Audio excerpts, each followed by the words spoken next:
Hi, kiddos.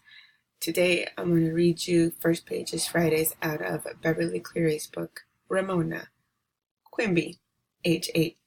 Now I have a whole basket of these Beverly Cleary books. She's a very prolific author. She has a really large oeuvre, which means she has a lot of books that she's written. Her body of work is formidable, and everybody ignores these books because they're old. But they're so sweet. They're a really easy read. This Ramona character is really funny. Like, look how old this is. It says the old name of our school before it was our regular, normal name. So if you have a younger sibling who gets away with everything because she or he doesn't know better, you might relate to Beatrice, the older sister. And if you have an older sibling who just will not stop bossing you around, then you'll probably relate more to Ramona. Check out the books and let me know. There's like 10 of these. Okay, the first day of school. Ramona Quimby hoped her parents would forget to give her a little talking to. She did not want anything to spoil this exciting day. Ha ha! I get to ride the bus to school all by myself, Ramona bragged to her big sister Beatrice at breakfast. Her stomach felt quivery with excitement at the day ahead, a day that would begin with the bus ride, just the right length to make her feel a long way from home, but not long enough, she hoped, to make her feel carsick.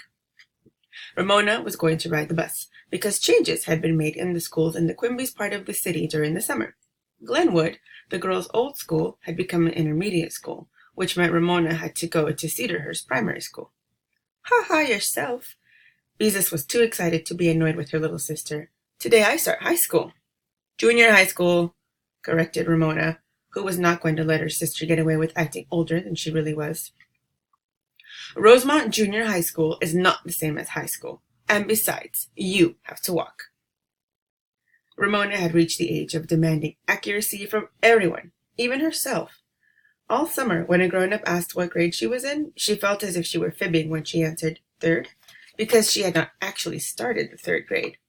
Still, she could not say that she was in second grade, since she had finished that grade last June.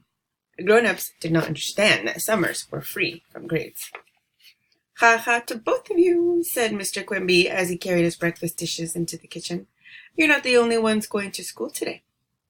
Yesterday had been his last day working at the checkout counter of the ShopRite market. Today, he was returning to college to become what he called a real, live school teacher. He was also going to work one day a week in the frozen foods warehouse of the chain of ShopRite markets to help the family squeak by, as the grown-ups put it, until he finished his schooling. Ha ha to all of you if you don't hurry up, said Mrs. Quimby as she swished suds in the dishpan. She stood back from the sink so she would not splatter the white uniform she wore in the doctor's office where she worked as a receptionist. Daddy, will you have to do homework? Ramona wiped off her milk mustache and gathered up her dishes. That's right. Mr. Quimby flicked a dish towel at Ramona as she passed him. She giggled and dodged, happy because he was happy. Never again would he stand all day at a cash register ringing up groceries for a long line of people who were always in a hurry. Ramona slid her plate into the dishwasher. And will Mother have to sign your progress reports? Mrs. Quimby laughed. I hope so. Beezus was last to bring her dishes into the kitchen. Daddy, what do you have to study to learn to be a teacher? She asked. Ramona had been wondering the same thing. Her father knew how to read and do arithmetic. He also knew about Oregon pioneers and about how 2 pints make 1 quart. Mr. Quimby wiped a plate and stacked it in the cupboard. I'm taking an art course because I want to teach art, and I'll study child development. Ramona interrupted. What's child development? How kids grow, answered her father. Why does anyone have to go to school to study a thing like that? Wondered Ramona. All her life she had been told the way to grow was to eat good food, usually food you did not like, and get plenty of sleep, usually when she had more interesting things to do, then go to bed. Mrs. Quimby hung up the dishcloth, scooped up Picky, the Quimby's old yellow cat, and dropped him at the top of the basement steps. Scat, all of you, she said, or you'll be late for school. After the family's rush to brush teeth, Mr. Quimby said to his daughters, Hold out your hands." And into each waiting pair he dropped a new pink eraser. "Just for luck," he said, "not because I expect you to make mistakes." "Thank you," said the girls. Even a small present was appreciated, because presents of any kind had been scarce while the family tried to save money so Mr. Quimby could return to school. Ramona, who liked to draw as much as her father, especially treasured this new eraser. Smooth, pearly pink, smelling softly of rubber, and just right for erasing pencil lines. Mrs. Quimby handed each member of her family a lunch, 2 in paper bags and 1 in a lunchbox for Ramona. "Now, Ramona," she began. Ramona sighed. Here it was, the little talking to she always dreaded. "Please remember," said her mother, "you really must be nice to Willa Jean." Ramona made a face. "I try. It's awful hard." Being nice to Willa Jean was the part of Ramona's life that was not changing, the part she wished would change. Every day after school, she had to go to her friend Howie Kemp's house, where her parents paid Howie's grandmother to look after her until one of them could come for her. Both of Howie's parents, too, went off to work each day. She liked Howie, but after spending most of the summer, except for swimming lessons in the park at the Kemp's house, she was tired of having to play with 4-year-old Willa Jean. She was also tired of apple juice and graham crackers for a snack every single day.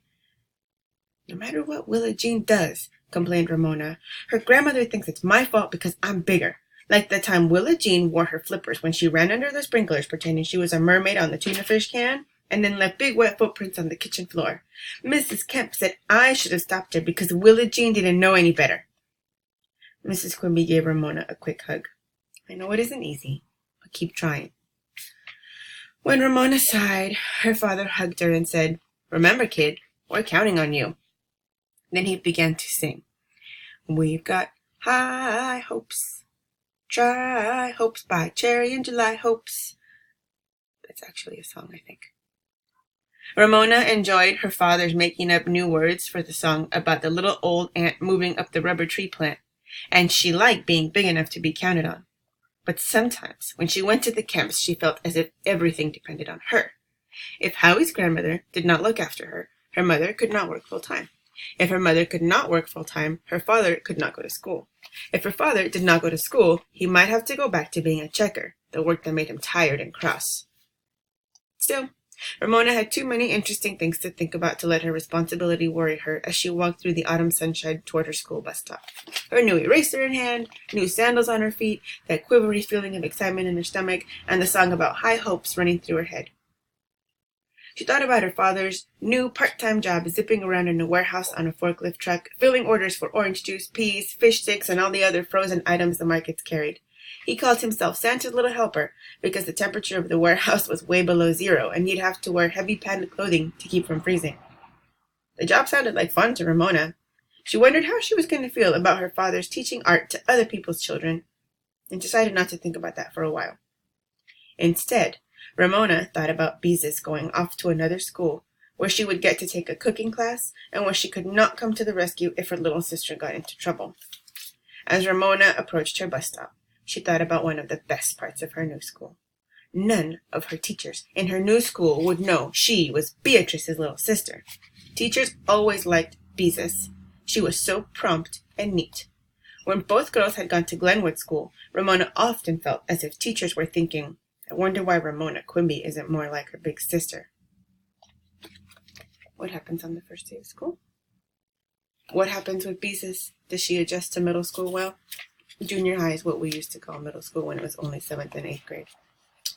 Come find this book. It's in the Beverly Cleary basket. Please don't call it Beverly Cleary, okay?